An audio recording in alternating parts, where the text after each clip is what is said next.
നമ്മുടെ മലയാള സിനിമയിലെ പ്രശസ്തനായ നടൻ ഷൈൻ ടോം ചാക്കോയുടെ ലഹരി കേസ് നമ്മൾ ആരും തന്നെ മറന്നിട്ടുണ്ടാവില്ല.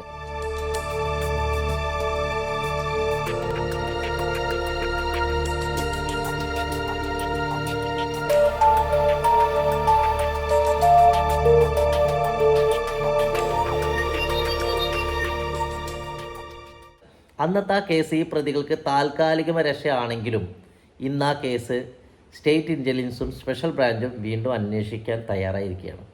എന്തായാലും ഷൈൻ ടോം ചാക്കോയിലേക്ക് വീണ്ടും പിടിമുറുകയാണ്. ഈ കേസിനാസ്പദമായ സംഭവം നടക്കുന്നത് 2015 ജാനുവരി 30 രാത്രിയാണ്. അന്ന് നൈറ്റ് പെട്രോളിങ്ങിന് ഇറങ്ങിയ പോലീസുകാർക്ക് കിട്ടിയ രഹസ്യ വിവരത്തിൻ്റെ അടിസ്ഥാനത്തിലാണ് നമ്മുടെ കൊച്ചി കവലയ്ക്കൽ ക്ഷേത്രത്തിനടുത്തുള്ള ഫ്ലാറ്റിലേക്ക് ഇവരെത്തുന്നത്. അന്ന് ഷൈൻ ടോം ചാക്കയും കുറച്ച് ലേഡി സുഹൃത്തുക്കളും അവിടെ വെച്ച് പിടികൂടുകയുണ്ടായി. ഈ രഹസ്യ വിവരത്തിൻ്റെ അടിസ്ഥാനത്തിൽ പരിശോധിച്ചതിൻ്റെ ഭാഗമായിട്ട് ഇവർ കൂടെ തന്നെ ഉണ്ടായിരുന്ന രേഷ്മ പറഞ്ഞ പെൺകുട്ടിയുടെ ജീൻസിൻ്റെ പോക്കറ്റിൽ നിന്നും 7 ഗ്രാം കൊക്കൈൻ നമ്മൾ പിടിച്ചെടുത്തു. അങ്ങനെ ഇവരെല്ലാവരും തന്നെ അന്ന് അറസ്റ്റിലായിട്ടുണ്ട്. പിന്നീട് ഈ കേസ് എറണാകുളം സെഷൻ കോടതിയിൽ എത്തിയപ്പോൾ ഈ നടപടിക്രമങ്ങളിൽ ഉണ്ടായിട്ടുള്ള കുറേ വീഴ്ചകളുടെ അടിസ്ഥാനത്തിൽ ഈ കേസിലെ എല്ലാ പ്രതികളെയും വെറുതെ വിട്ടു. നടൻ ഷൈൻ ടോം ചാക്കോ പ്രതിയായ ലഹരി കേസ് കോടതിയിൽ പൊളിയാനിടയായ സാഹചര്യത്തെപ്പറ്റി വിശദമായ പരിശോധനയ്ക്ക് ഒരുങ്ങുകയാണ് പോലീസ്. ആസൂത്രിതമായ വീഴ്ചയുണ്ടായി എന്ന കാര്യത്തെക്കുറിച്ച് സ്പെഷ്യൽ ബ്രാഞ്ചും സ്റ്റേറ്റ് ഇന്റലിജൻസും പ്രാഥമിക വിവര ശേഖരണം തുടങ്ങി. സംസ്ഥാന പോലീസ് ആദ്യമായി കൈകാര്യം ചെയ്യുന്ന ഒരു കൊക്കൈൻ കേസായിരുന്നു ഷൈൻ ടോം ചാക്കോ പ്രതിയായ കേസ്. അപ്പോൾ ആ വിധി പ്രസ്താവം പൂർണ്ണ രൂപത്തിൽ വായിക്കുമ്പോൾ അതിൽ നടപടിക്രമങ്ങൾ പാലിക്കേണ്ട നിയമപരമായ നടപടിക്രമങ്ങൾ പാലിക്കുന്നതിൽ ഒരുപാട് വീഴ്ചകൾ സംഭവിച്ചു. അത് ഒരു വശത്ത് നിൽക്കുന്നു. പ്രധാനമായിട്ടും ഈ കേസിൽ നിന്ന് കുറ്റം ചെയ്തവർ അല്ലെങ്കിൽ പ്രതിയെന്ന് ആരോപിക്കപ്പെട്ടവർ രക്ഷപ്പെടാനുള്ള കാരണമായത് ഈ നടപടിക്രമങ്ങളിലെ വീഴ്ചയാണ്. പക്ഷേ അതിനൊപ്പം തന്നെ പോലീസ് വളരെ ഗൗരവതരമായി കാണുന്നത് ആ വിധി പ്രസ്താവത്തിലെ മറ്റൊരു ഭാഗമാണ്. അതായത് ഈ സംഭവം നടന്ന, അതായത് ഈ പരിശോധന ഷൈൻ ഉൾപ്പെടെയുള്ളവരുണ്ടായിരുന്ന ഫ്ളാറ്റിൽ പരിശോധന നടന്നത് 2015 ജനുവരി 30 രാത്രിയായിരുന്നു. അന്ന് ആ പരിശോധനയിൽ പങ്കെടുത്ത ഉദ്യോഗസ്ഥരിൽ പലരും പിന്നീട് സാക്ഷികളായി കോടതിക്ക് മുന്നിലെത്തി. അല്ലെങ്കിൽ അവരുടെയൊക്കെ മൊഴികളുമൊക്കെ ഉൾപ്പെടുത്തിയുള്ളൊരു കുറ്റപത്രമായിരുന്നു. എല്ലാവരും ഉറ്റുനോക്കിയൊരു കേസായിരുന്നു. പ്രത്യേകിച്ച് ഇയാൾ അത്ര പ്രശസ്തനൊന്നല്ല അന്ന്, എന്നാലും 1-2 പടങ്ങളിലൊക്കെ അഭിനയിച്ച് അത്യാവശ്യം കയറി വരുന്നൊരു സാഹചര്യത്തിലാണ്. പിന്നെ നടനാണല്ലോ, ചെറുതായാലും വലുതായാലും എല്ലാവരും ശ്രദ്ധിക്കും.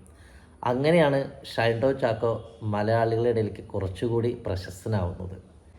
രേഷ്മ രംഗസ്വാമി, അതുപോലെ തന്നെ ബ്ലെസി സിൽവസ്റ്റർ, ടിൻസി ബാബു, സ്നേഹ ബാബു, ഇത്രയും പേരാണ് അന്ന് ഈ ഷൈൻ ടോം ചാക്കോയുടെ കൂടെ പിടിക്കപ്പെട്ടിട്ടുള്ള പ്രതികൾ. ഈ കേസ് അന്വേഷിച്ച അന്വേഷണ ഉദ്യോഗസ്ഥരിൽ പലരും പിന്നീട് കോടതിയിലെത്തിയത് സാക്ഷികളായിട്ടാണ്. ഇതാണ് ഈ കേസിൻ്റെ പ്രധാന ട്വിസ്റ്റ് എന്ന് പറയുന്നത്.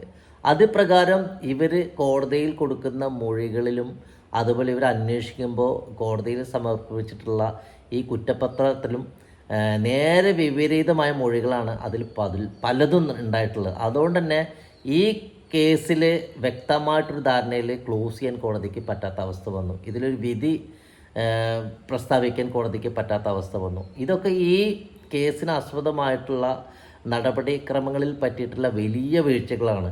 അതുപ്രകാരം തന്നെ കോടതി പിന്നീട് ഈ കേസിലെ എല്ലാ പ്രതികളെയും വെറുതെ വിട്ടിരിക്കുകയാണ്. ഈ കേസിന് ആസ്പദമായ നടപടിക്രമങ്ങളിൽ പോലീസ് സേനയിലെ പല ഉദ്യോഗസ്ഥർക്കും നിരാശയാണ് ഉണ്ടായിട്ടുള്ളത്. നിരാശ മാത്രമല്ല, പല മുതിർന്ന ഉദ്യോഗസ്ഥർക്കും വളരെ സംശയങ്ങൾ ഉടലെടുക്കാൻ ഈ കേസ് വഴിയൊരുക്കിയിട്ടുണ്ട്. ഈ കേസിൽ ഇടപെട്ടിട്ടുണ്ടായിരുന്ന ഒരു മുതിർന്ന CI ഉദ്യോഗസ്ഥൻ്റെ പേരിൽ ഈ സേനയിലെ തന്നെ പല ഉദ്യോഗസ്ഥർക്കും വളരെ എതിരഭിപ്രായമാണുള്ളത്. അതിൻ്റെ ഭാഗമായിട്ടാണ് തോന്നുന്നു ഈ കേസ് വീണ്ടും അന്വേഷിക്കാൻ ഇപ്പോൾ തയ്യാറായിരിക്കുകയാണ്.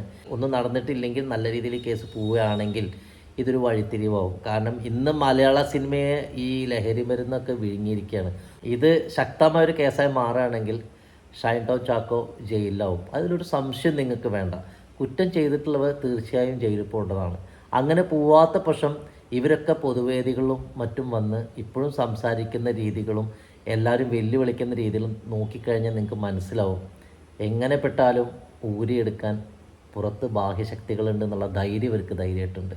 ഇതെവിടെ എത്തിപ്പെടുമെന്ന് അറിയില്ല. പക്ഷേ സത്യസന്ധമായി നടക്കുകയാണെങ്കിൽ ഇവർ പ്രതികളാണെങ്കിൽ ഇവർ അറസ്റ്റ് ചെയ്യപ്പെടണം, ജയിലിലാവണം തന്നെയാണ് എൻ്റെ ആഗ്രഹം.